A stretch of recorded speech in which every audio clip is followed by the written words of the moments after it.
하나님 말씀은 사도행전 2장 42절부터 47절입니다.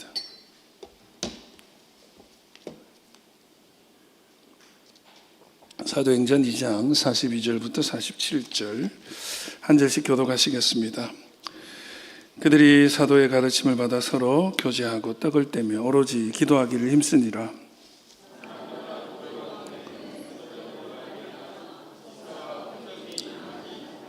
믿는 사람이 다 함께 있어 모든 물건을 서로 통용하고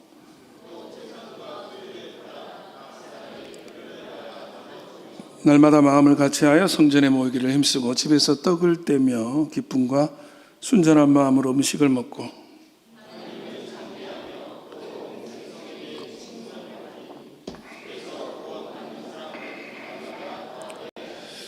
아멘. 이 시간 이 말씀으로 영적 가족 공동체 교회 다시 보기, 영적 가족 공동체 교회 다시 보기, 이런 제목으로 하나님 말씀 나누겠습니다. 우리 교회는 지금 가정의 달을 맞아서 첫 주에 아름다운 가정의 유산이라는 제목으로 보다 나은 가치를 추구하는 가족, 그런 가정, 그러니까 물질보다 더 가치 있고 더 본질적인 것을 추구하는 가문을 이어가고 우리 자녀들이 그렇게 자라갈 수 있도록 양육하자, 이런 말씀 나누었고, 지난주에 가족이라는 제목으로 예수님께서 누가 내 어머니며 내 동생이냐, 그 말씀의 스토리를 함께 나누면서 단지 혈연이 아닌 진짜 가족은 배려와 사랑으로 함께하는 공동체, 목적으로 하나 된 공동체가 진짜 가족이라는 말씀을 지난주에 나누었습니다. 저는 우리 장유중앙교회가 비록 혈연 관계는 아니지만 배려와 사랑으로, 그리고 한 목적으로 하나 된 이 땅에 오늘 세워지는 영적 가족이 되기를 주의 이름으로 축원합니다. 그 안식의 공동체, 이 가족이라는 말이 히브리 말로 안식이라는 말에서 왔는데 메누아라는 말을 쓴다고 했죠. 이게 평안한 안식, 쉴만한 물가, 가정이 그런 곳이 되기를 바랍니다. 근데 지금 가족은 지옥 같아졌잖아요. 같이 있는 게 지옥이야. 그런 오늘날 파괴된 가족의 새로운 어떤 모델, 진짜 가족됨을 이루는 것이 오히려 대한가족으로 교회 공동체가 그 역할을 할 수 있다, 그런 생각을 합니다. 그래서 오늘 우리는 그 가족이라는 그 영적 의미를 또한 한 방을 더 나가서 누가 내 공동체이고 교회란 도대체 뭔가, 영적 가족인 교회란 무엇인가라는 질문 앞에 서려고 합니다. 우리는 코로나 시절을 기억합니다. 여러분, 세상에 시간이 지나도 어떤 건 잊혀지지만 잊혀지지 않는 기억이 있거든요. 그 중에 하나가 이 코로나 시절에 우리가 겪었던 기억들입니다.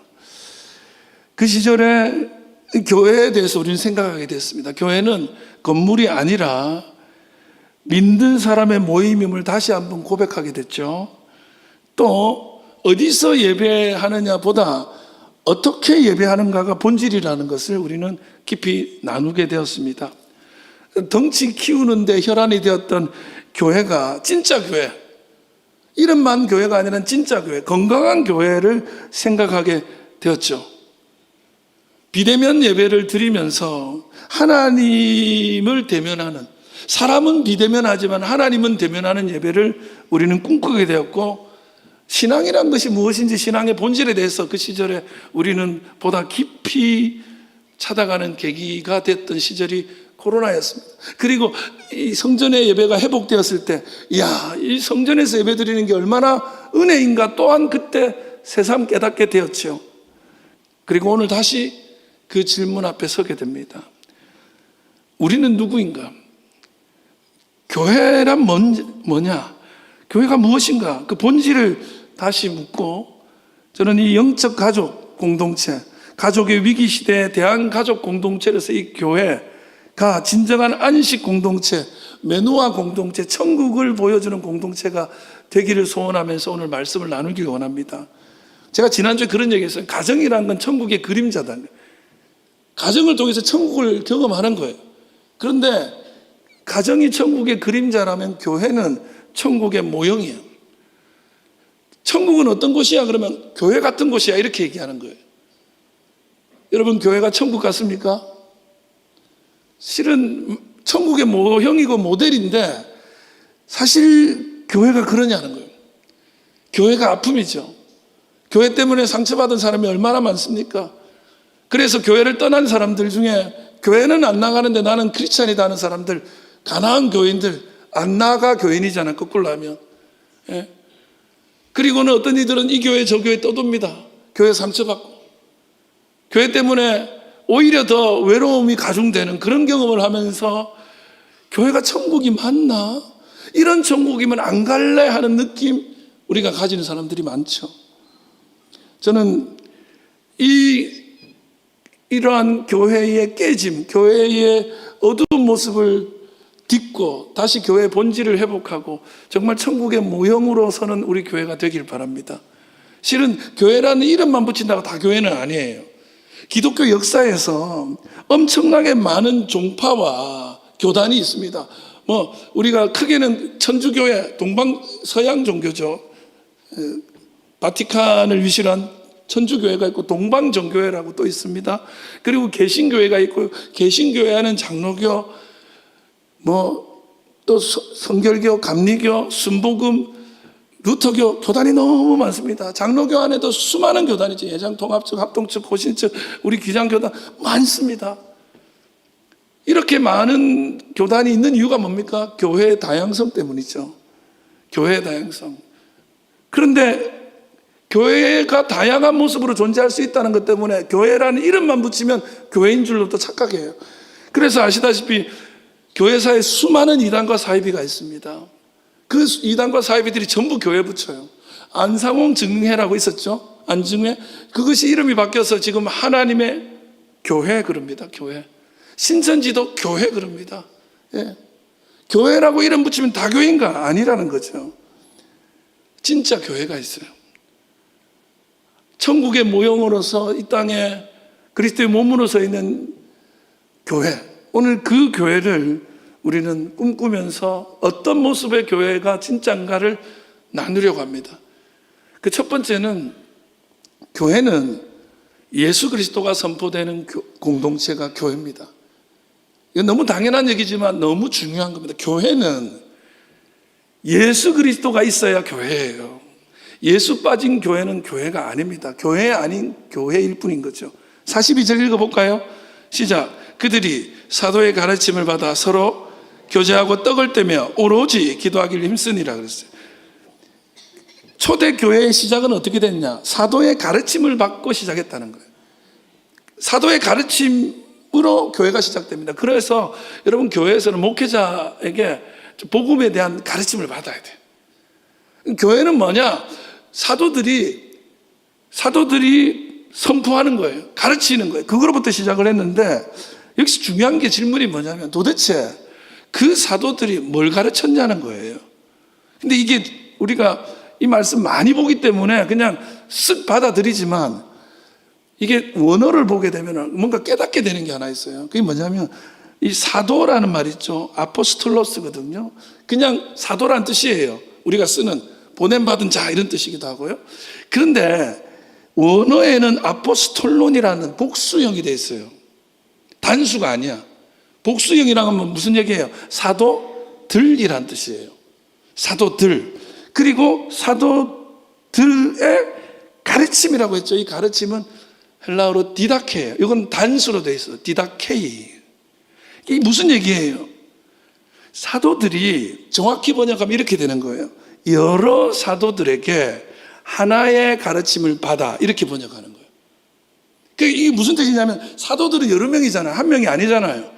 여러 명의 사도가 있습니다. 그런데 그 사도들이 각자 하고 싶은 얘기를 한 게 아니라 딱 하나를 가르쳤다. 그래서 제가 번역하면 사도들이 가르친 그 가르침을 배웠다 이렇게 해야 돼요. 하나의 가르침. 그래서 어떤 사도가 얘기하든지 그걸 얘기하는 거예요. 우리 교회는 새벽기도나 목장 예배를 생명의 삶 큐티책으로 하거든요. 그럼 제가 새벽기도 섬길 때도 그 말씀으로 오 목사님, 부목사님이 섬길 때도 그 말씀으로, 때에 따라 우리 다 직원들이 어떻게 뭐 선교를 갔든지 했을 때는 장로님이나 권사님도 그 말씀으로 통일감 있게 가죠. 초대교회 때 그랬던 거예요. 하나의 가르침이 있었던 거예요. 선포된 게 하나였어요. 그러면 우리 생각에 도대체 뭔가, 뭘 가르쳤냐? 36절 읽어보겠습니다. 시작. 그런즉 이스라엘 온 집은 확실히 알지니 너희가 십자가에 못 박은 이 예수를 하나님이 주와 그리스도가 되게 하셨느니라 하니라. 예수 그리스도의 십자가와 부활만 선포한 거예요. 사도행전에 보면 당시 사도를 비롯해 사도급들이 가르쳤던 내용들이 설교로 나타나요. 지금 방금 전에 읽은 36절도 그런 건데, 베드로의 설교가 5번, 그 다음에 스데반의 설교가 1번, 그 다음에 후반에 가면 사도 바울의 설교가 4번 나와요. 그 내용이 전부 다 뭐냐? 예수 그리스도의 삶과 죽으심과 부활하심, 그리고 다시 오심. 그들의 가르침은 사람만 바뀌지 내용은 동일했던 거예요. 다른 언어, 다른 스타일로 말은 될지는 모르겠지만 내용은 뭐라? 예수 그리스도였던 것입니다. 여러분, 교회는 한마디로 예수 그리스도를 선포하는 곳이 교회인 겁니다. 예수가 아닌 다른 것을 선포하는 것은 교회가 아닌 거예요. 사실은 요즘에 한국 교회가 그런 점에서 문제가 있는 거예요. 우리 강단이 그런 점에서 문제가 있는 거예요. 여러분, 하나님 나라의 복음, 바로 그 예수 그리스도를 선포하고 증언하는 것이 교회인데, 문제는 뭐냐? 늘 그래요. 우리는 우리의 실존이 본질보다 앞서요. 본질은 예수 그리스도인데 내 실존이 있어. 내가 아파. 그럼 이 문제가 더 커요. 배우자 문제, 자녀 문제, 직장 문제, 진로 문제, 재정의 문제, 사업의 문제, 이런 것들이 너무 크기 때문에 그게 우리의 기도의 제목이에요. 목사가 예수 그리스도 얘기를 계속하면 그거 다 아는 얘기 왜 해? 지금 내 문제가 내 코가 석자인데. 그래서 그런 설교를 들을 때 위로받는 거야. 그리고 목사들은 그걸 해줘야지 사람들이 좋아하니까 그걸 말해야 돼. 예. 여러분, 교회의 설교는 성공학 강좌가 아닙니다. 교양 강의가 아니에요. 위로의 치유의 프로그램이 사실은 아니에요. 교회에서 위로받고 치유되는 분 많죠.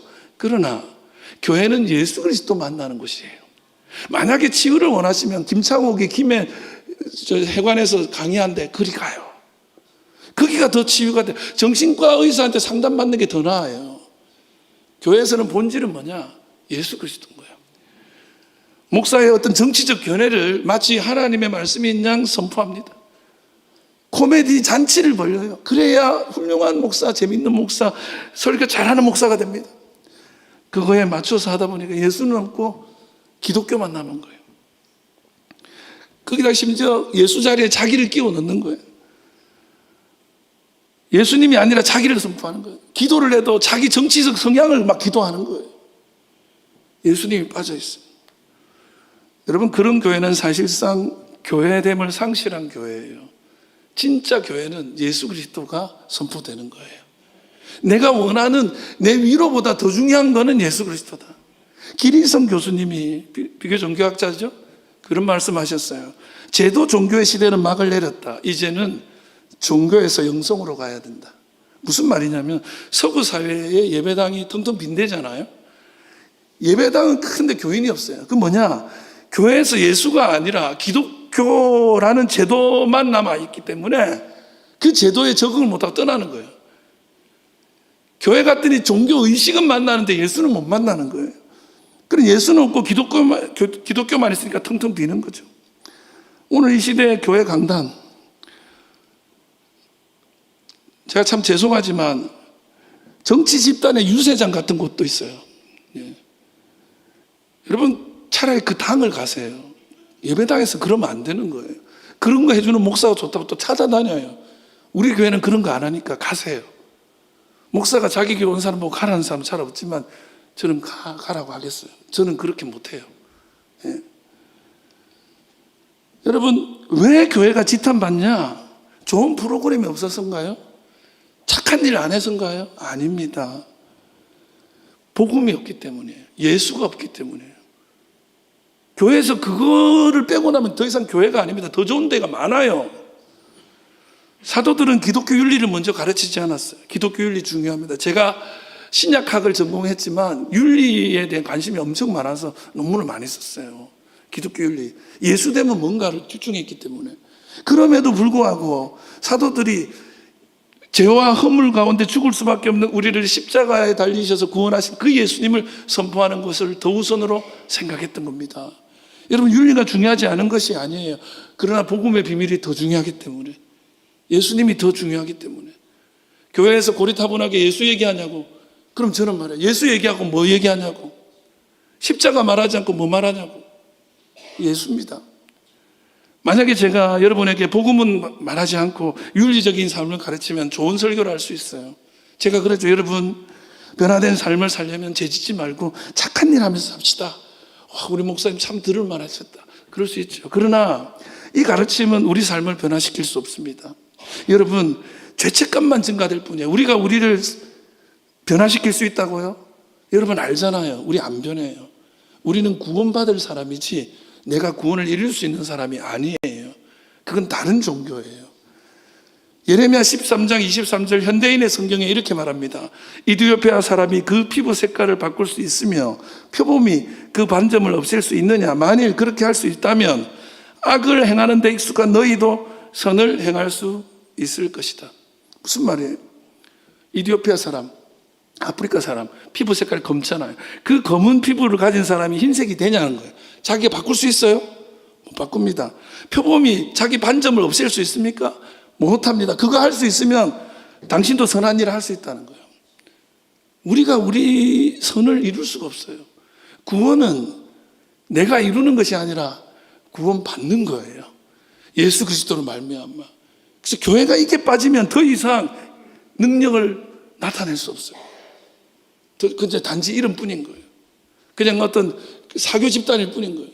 저는 오늘 우리 교회가 다른 어떤 선포의 유혹에도 불구하고 예수를 선포하는 교회 되기를 바랍니다. 그것이 우리의 정체성입니다. 두 번째는 교회는 사랑을 살아내는 공동체입니다.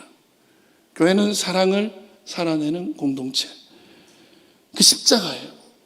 교회는 사랑을 말하는 공동체가 아니라 살아내는 공동체입니다. 42절 읽으면 그들이 사도의 가르침을 받아 서로 교제하고 떡을 떼며 오로지 기도하기를 힘쓰니라 그랬어요. 여러분, 이 말씀을 너무 잘 알기 때문에 쓱 받아들이죠. 근데 여기서 서로 교제하고 떡을 뗀다는 것, 이것이 초대교회의 가장 중요한 차이였습니다. 서로 교제하며 떡을 뗀다. 대표적인 모습, 교제죠. 교제. 여러분, 교제는 어려서부터 저는 교회 다닐 때 중등부 때부터 헬라어로 코이노니아라는 걸 배웠어요. 코이노니아. 교제라는 말이 헬라어 코이노니아죠. 교제, 친교. 그러니까 원래 뜻은 나누어 줌입니다. 나누는 거예요. 그러니까 교제라는 것은, 그리고 떡을 뗀다는 것은 레크레이션하고 I am 그라운드 자기소개하기, 뭐 감자 둘, 감자 이런 거 아니라는 거예요. 예? 같이 고기 먹고 같이 앉아서 도란도란 얘기 나누는 거, 악수하고 몇 번 밥 먹고 대화하는 게 교제가 아니라는 거예요. 이 코이노니아는 그 뜻이 아니에요. 교회에서 그게 필요합니다. 우리 교회도 마당에서 고기 구워 먹는 거 너무 좋잖아요. 예? 그 교제 가운데 같이 모여서 이렇게 얘기하다 보면 조금 있다가 이제 유머가 아닌 유머가 나오고 좀 멜랑콜리한 유머도 나오기 시작하고, 그러면서 조금 있다가 목사 또 욕도 해야 되고, 그러면서 온 교회가 하나 돼. 목사 욕하면서 그렇지 이러면서. 근데 목사가 이제 딱 끼잖아. 그럼 내가 눈치 보다 가야 돼. 목사 욕 시작해야 되는데 눈치도 없이 계속.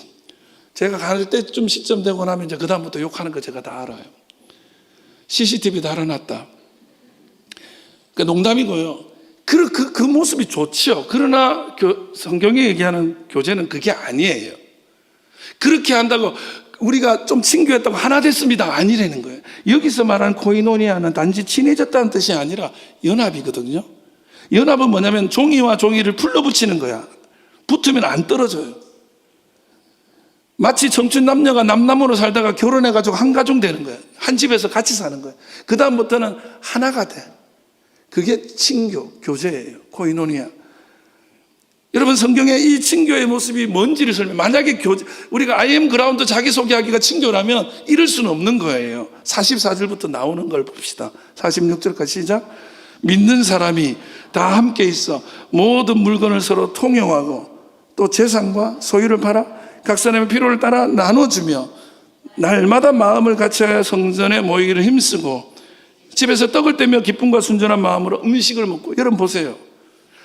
모든 물건을 서로 통용하고. 이거 어디서 하는 거예요? 예? 가정에서 하는 거잖아요. 한 집안 식구들이 이러는 거잖아요. 재산과 소유를 팔아 각 사람의 필요를 나눠주고. 이 말씀 설교할 때는 서로의 필요를 채워줍시다 이렇게 설교를 많이 하는데요, 이거는 가정이란 뜻이에요. 여러분, 누가 저 사람의 필요를 채워주기 위해서 자기 걸 팔아요? 부모가 자식을 위해서 그러잖아요.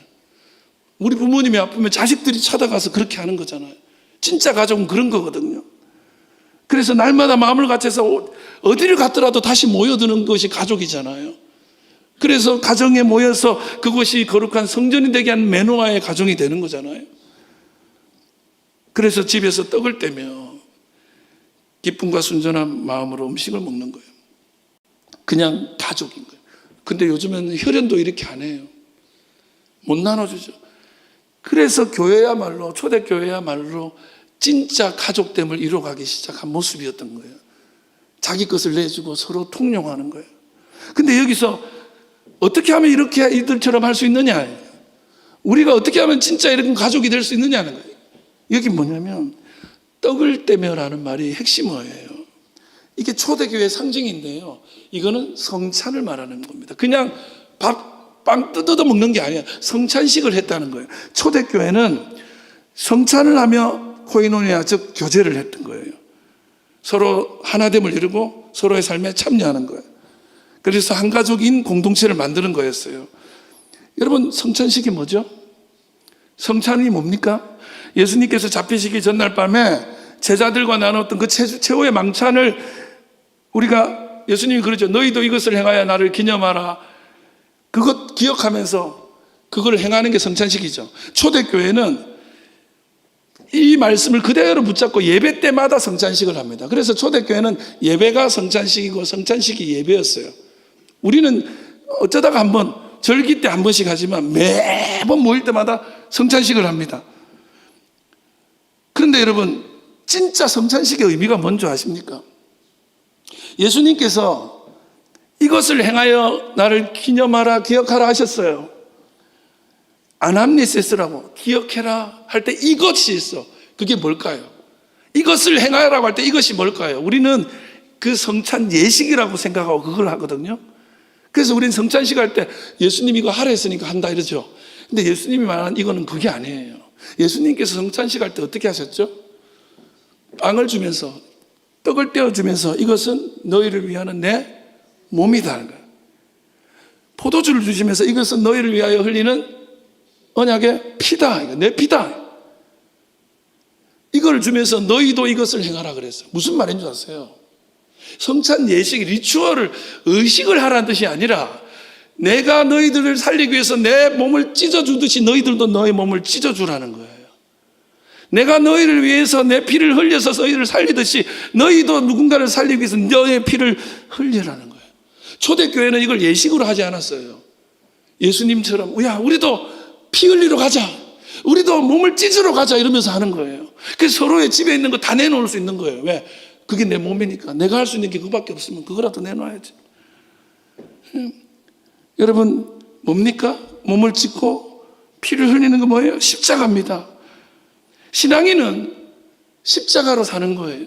십자가를 목에 걸고 목걸이로 사는 게 아니라 십자가에 달리는 존재가 신자입니다. 그게 초대교회예요. 오늘 교회는 신앙인의 십자가는 그냥 이상할 때 사용해요.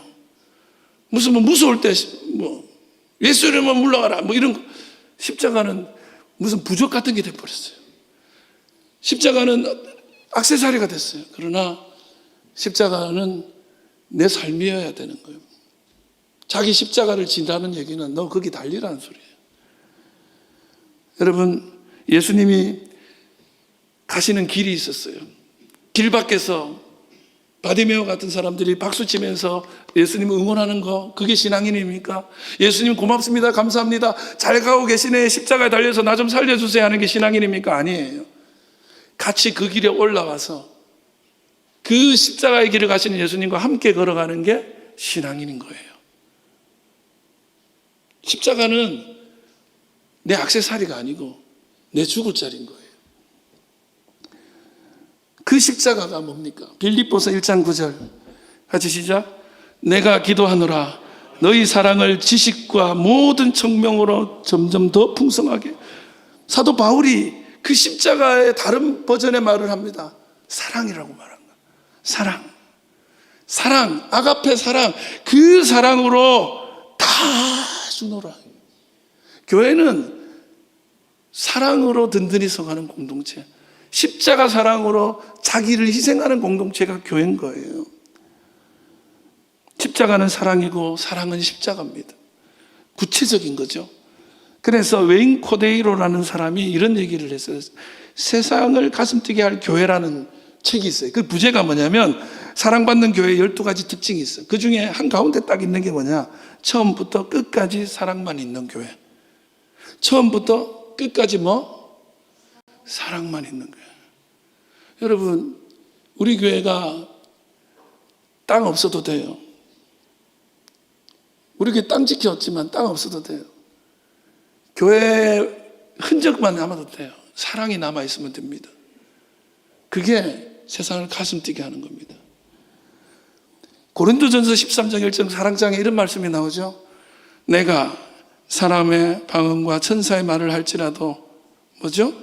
사랑이 없으면 소리나는 구리와 울리는 꽹과리가 되고, 사랑이 없으면 소리나는 구리와 울리는 꽹과리가 되고 아무 의미 없는 것이 된다, 이 뜻인가요? 우리 그렇게 얘기하죠. 사랑 없으면 아무것도 아니야. 아니에요. 그 뜻이 아니에요. 이게 여러분, 이 소리나는 구리와 울리는 꽹과리가 뭔지 아십니까? 당시에 종교인들이 점쳐줄 때 하는 행동이에요. 소리 내는 거야. 짤랑짤랑 왔다. 김 집사 동쪽으로 가지 마라 그러는 거예요. 이게 어떤 종교성을 부여받은 어떤 신적 권위를 부여받은 사람이 자기의 권위를 세우기 위해서 하는 그런 도구들이야. 그 울리는 꽹과리, 소리 나는 구리, 그게 지금 무당들이나 이런 데서 하는 거고 요즘 교회에서 그러고 있는 거예요. 어떤 종교 행위를 통해 가지고 신적 권위를 부여. 진짜가 빠져 있으면 안 돼. 십자가가 빠지고 예수가 빠졌는데 그게 무슨 의미가 있냐고. 의미가 없는 정도가 아니라 위험한 거라는 거예요. 교회가 십자가가 빠지고 사랑이 빠지면 그거는 사람을 미혹하는 위험한 곳이라는 거예요. 여러분, 가스라이팅 당하고 오거든요. 이 집에 한 달 내에 곡소리 난다 이래요. 근데 그 집에 아버지가 죽을 줄 알았더니 아들이 죽었어. 그 다음부터 그 무당이 하라는 대로 다 하는 거예요. 얼마나 위험합니까? 그 사람 하수인이 돼버린 거예요. 여러분, 코로나 시국 생각납니까? 우리 교회가 이 장유 지역에서 제일 먼저 전면 온라인 예배를 드렸습니다. 제가 방송에 조금 관심도 있고 잘하는 편이어서이기도 하지만 온라인에 그것 때문에 한 게 아니에요. 사랑 때문에 한 거예요. 우리 교회가 이 지역을 사랑하기 때문에, 우리 교회가 모여서 바이러스의 숙주가 되지 않겠다는 마음으로 교회 문은 닫고 온라인 예배를 시작했습니다. 첫 주에요. 이 시골의 작은 교회 예배에 수천 명이 들어와서 들었어요. 같이. 우리 장로님들이 기도하고 나서 그 다음부터 기도를 부담돼서 못하겠다는 거예요. 사람들이 너무 많이 보니까. 그 시절에 제가 유행시켰던, 막 주장했던 거가 뭐냐면 피로 위로. 이게 코로나 시절에 피가 없다는 거예요. 이게 사람들에게 이걸 놔줘야 되는데 수혈할 피가 없대. 그래서 이럴 때는 십자가 보혈로 우리가 살아났듯이 우리 교인들이 피로 세상을 위로하자 해서 헌혈하자고 막 했어. 그래서 막 알아봤는데 세상에 우리 교회는 헌혈 받아야 되는 교회야. 헌혈 안 되는 사람이 너무 많은 거야. 젊은 집사님들은 몸무게가 가벼워서 또 안 된대. 놀랍지 않습니까? 나는 우리 교회에 그런 사람이 있다는 사실이 너무 놀랐어요. 가벼워서 안 돼. 병이 있어서 안 돼.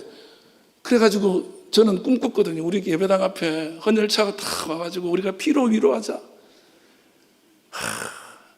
못 왔어요. 헌혈 받으러 다녔어요. 그때 왜 그렇게 합니까? 우리가 피 흘려서라도 누구 살려보자는 거야. 그게 교회니까. 교회는 그런 거죠. 교회는 그렇게 사랑으로 살리는, 내가 십자가 지고 내 살을 뜯어내고 내 피를 흘려서라도 살리는 거예요. 그래서 재산 얘기 너무 하지 마세요. 그거 없으면 뭐 어때서? 우리 없어지면 뭐 어때서? 하나님이 일 안 하실 것 같아요? 마지막 세 번째, 교회는 선한 것을 분별하는 공동체, 지극히 선한 것을 분별하는 공동체가 교회입니다. 47절 한번 읽어볼게요. 하나님을 찬미하며 또 온 백성에게 칭송을 받으니 주께서 구원받는 사람을 날마다 더하게 하시니라. 하나님을 찬미하고 온 백성들에게 존경을 받는 거예요. 칭송받는 거. 그러면서 사람들이 막 찾아와. 여러분, 저는 우리 교회가 그런 교회가 되기를 바랍니다. 근데 왜 찾아왔을까요? 왜 교회를 떠난다고요? 예수가 없으니까? 사랑이 없으니까? 그래요. 맞아요. 근데 그럼에도 불구하고 사람들이 교회를 찾을 때가 있어요. 우리 교회 언제 사람이 제일 많이 오는 줄 아세요? 언제? 예수랑 큰잔치 우리 전도주일 할 때 선물 주거든요. 얻을 게 있으니까 막 와. 그 다음 주에 안 오더라도. 여러분, 왜 사람들이 존경하면서 막 교회를 찾냐? 다른 게 아니에요. 예수를 얻고 사랑을 얻는 것 이전에, 그 예수를 만나기 전에 뭘 얻는 거예요? 뭘 얻었을까요? 통찰력을 얻는 거예요. 분별력을 얻는 거예요. 빌립보서 1장 9절이에요. 시작. 내가 기도하노라 너희 사랑을 지식과 모든 총명으로 점점 더 풍성하게 하사. 사도 바울이 빌립보 교회가 이렇게 돼야 된다고 강조하면서 십자가 사랑, 그리고 더해서 뭘 얘기하냐면 지식과 모든 총명으로 더불어야. 사랑만 가지고 안 돼. 지식과 총명이 있어야 돼. 이 지식이라는 말이 워낙 중요한 말이에요. 헬라어로 에피그노시스거든요.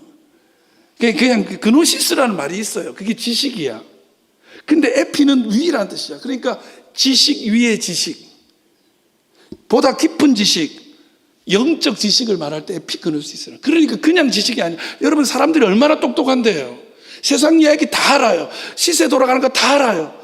그래도 너무 이 복잡하고 많은 정보 가운데 뭐가 본질적인 지식이고 중요한 건지를 모르는 거예요.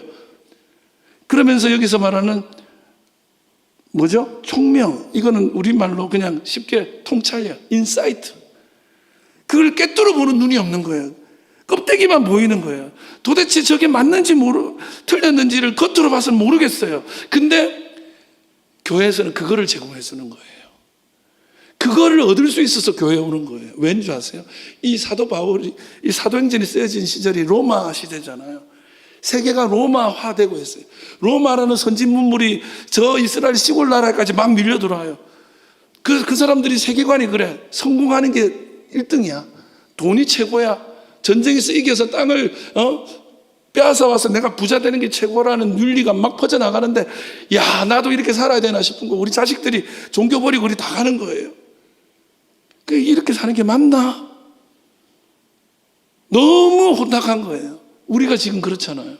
진짜 그 중에 진짜가 뭐냐? 이걸 모르는 거예요. 그래서 에피그노시스. 교회 오니까 진짜를 보게 하는 거예요. 여러분, 사랑이요. 사랑이 왜 위험한 줄 아세요? 요즘에 스토킹이라는 게 있어요. 사랑인데 자기 방식으로 너무 사랑하는 거야. 범죄입니다. 저 사람은 좀 제발 싫댔는데 따라다니는 거예요. 근데 사랑해서 그런데 이러면 되냐요? 아니요. 사랑도 잘못하면은 위험한 게 돼요. 그래서 영적 지혜 에피그노시스가 그 사랑에도 필요한 거예요. 저요, 언제가 말씀드렸죠? 제가 아시다시피 회는 먹어요. 입이 고급이어서. 그러나 생선 구이는 못 먹습니다. 오늘 들었죠? 이래 들어도 똑같아요. 제가 이렇게 얘기를 한 적이 있어요. 근데 이제 목사님 말씀에 은혜가 너무 있고 그래서 한번 대접하고 싶어요. 탁 갔더니 생선집에 간 거야. 설마 했어요. 그랬더니 구이, 고등어 구이. 제가 그래도 대접했는데 어떻게 안 먹을 수 있어. 그래서 옆에 거만 이렇게 다 교묘하게. 그러면서 사모한테 싹 좀 사모 좋아하거든요. 막. 그래서 그냥 잘 넘겼어.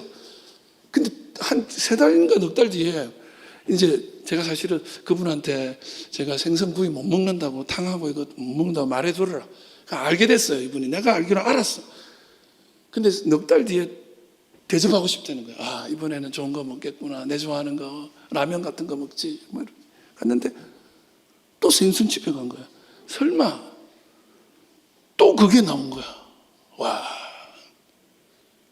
사랑이 넘치시는 분이구나 하고 또 사모한테 넘기고 나는 딴 거 먹었어. 그래서 또 말해서 안 먹는 게 아니고 못 먹는다고 전해드려라. 그리고 한 얼마 뒤에 좀 지났어요. 대접하고 싶대요. 이번만큼은 제대로 먹겠구나. 또 생선집이야. 회겠지. 또 구이야. 이 집은 이게 제일 맛있어요. 그거는 계속까지 잊어버리나 봐. 그래서 내가 이걸 어떻게 생각이 되죠?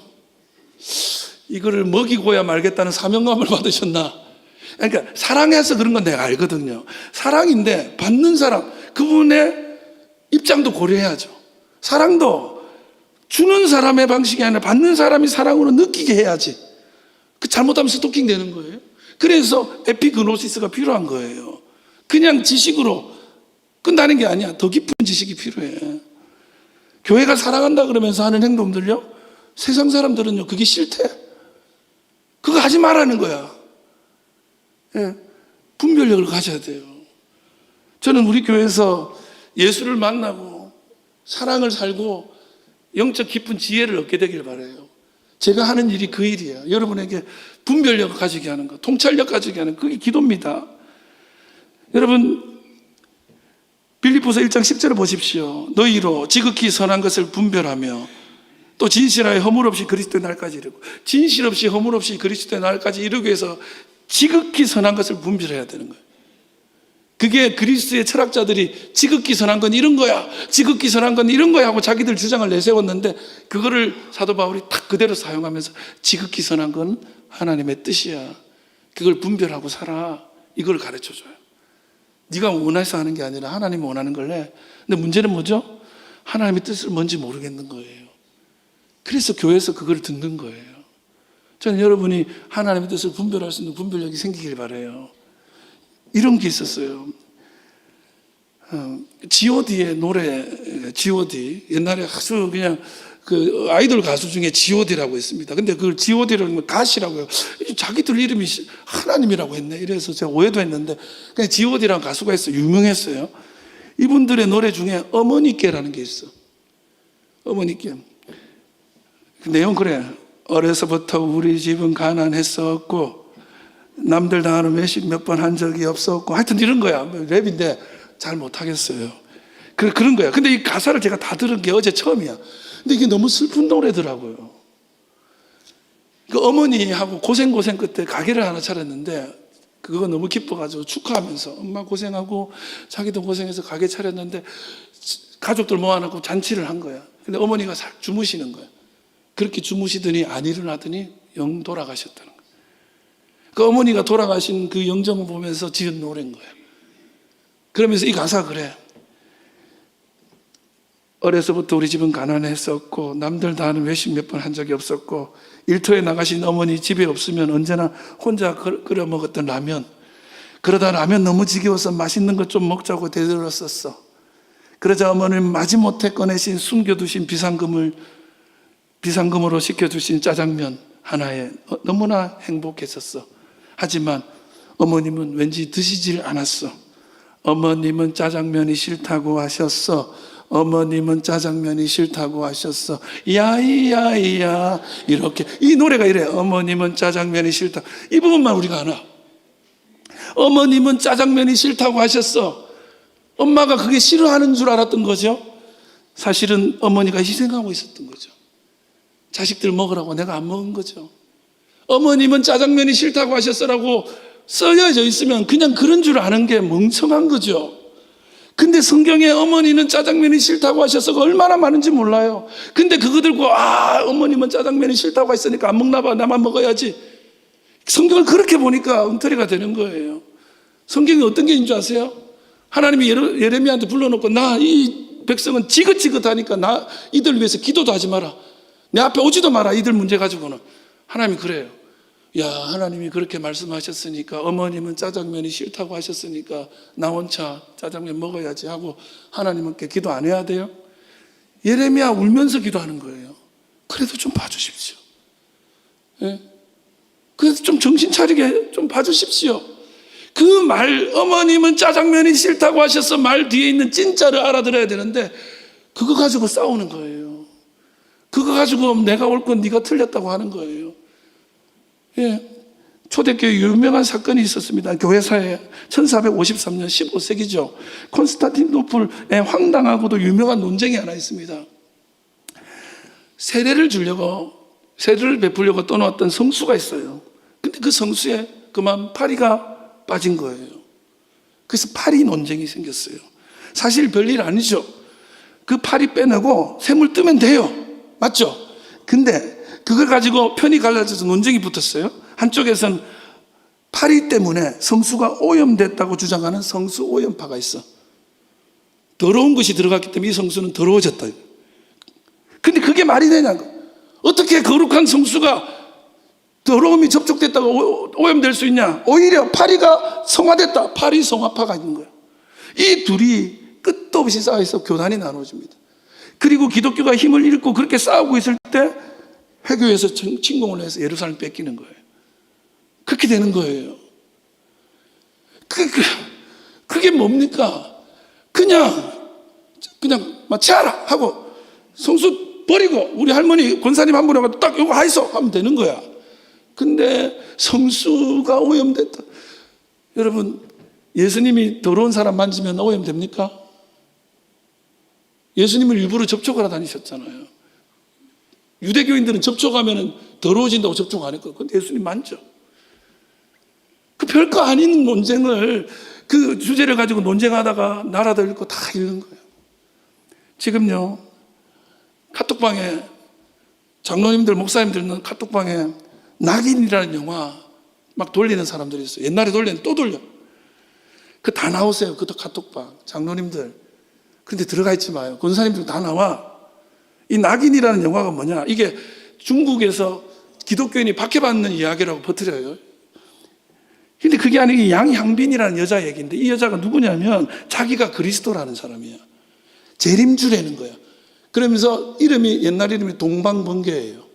여러분, 동방번개 요즘에 우리 아파트 앞에도 이 사람들 토요일만 나와가지고 자기들이 박해받고 있다고 현수막 붙여놓고 막 기수령 같은 거예요. 왜 동방번개냐? 마태복음 24장에 동쪽에 번개가 내린 게 있거든요. 그 자리에 재림주가 온다. 그 동쪽 중국에 양양빈 이 여자가 재림주래. 근데 자기가 어떤 정치적인 색깔이 있어. 그래서 니네 잘못 믿으면 공산화된다. 그럼 기독교 박해받는다. 이런 거 주장하려고 이단 홍보 영화를 추천 영화를 올리는 거야. 근데 그것도 모르고 너무 감동적이에요. 그거 나오세요. 여러분, 교회는 분별력을 가져다 줘야지. 오히려 거짓과 날조를 하면 되나? 여러분, 그러면서 물어요. 목사님, 그러면 어떻게 분별해요? 희생과 사랑이라니까요. 사랑하고 내가 희생해서 살리는 쪽으로 가느냐 아니냐가 그것이 교회의 본질이라니까요. 그것이 하나님의 뜻이라니까요. 그거면 돼요. 자꾸 혐오하라는 거야, 누구를. 아니, 니네들끼리 싸우라는 거야. 그거는 하나님 뜻 아니에요. 분별하셔야죠.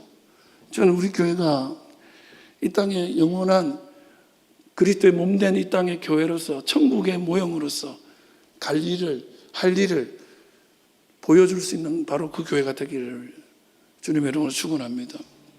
말씀 마치려고 합니다. 제가 오늘 말씀 나누면서 약간 극단적인 얘기도 했죠. 근데 뭐냐면 너무 극단적으로 세상이 가니까 나도 이렇게 말할 수 있다고 말해보는 거예요. 내 마음에 안 들면 가라. 근데 하나님은 그렇게 하지 않죠. 하나님은 속 썩이는 아이도 내 아들이고, 내가 사명을 주고 정말 내 목숨을 잃어서라도 살려놓았는데 실망시키는 그 이도 내 딸이라. 여러분, 우리가 예수 믿는 사람이고 하나님 믿는 사람이지, 우리가 세상 가운데에서 그 이름으로 모여든 사람이지 어떤 자기가 가지고 있는 평소의 신념이나 이데올로기 때문에 모인 사람 아니잖아요. 여러분, 몸된 교회를 만들어 갈 수 있는 것은 여러분, 우리가 그렇게 다양하면서도 이 본질을 잃지 않는 거예요. 그래서 교회는 뭐 하면서 살아야 되냐? 이 본질을 위해서 자기를 깎고 희생하면서 또 재정도 투자하면서 가는 거예요. 어디 돈 써야 돼요? 예수 선포하는 데 돈 써야 되는 거예요. 예. 우리가 살아가기 위해서 우리 재정과 우리 공간과 우리 땅과 우리의 이 시간들을 써야 돼요. 세상 가운데 무엇이 옳은지를 알려주기 위해서 우리는 살아야 되는 거예요. 저는 우리 장유중앙교회가 그냥 수없이 많은 교회 중에 그냥 하나의 또 다른 교회가 아니길 바랍니다. 그저 천국이 있다면 우리 교회가 됐으면 좋겠어요. 여러분이 만들어 가시기를 주님의 이름으로 축원합니다. 기도할게요.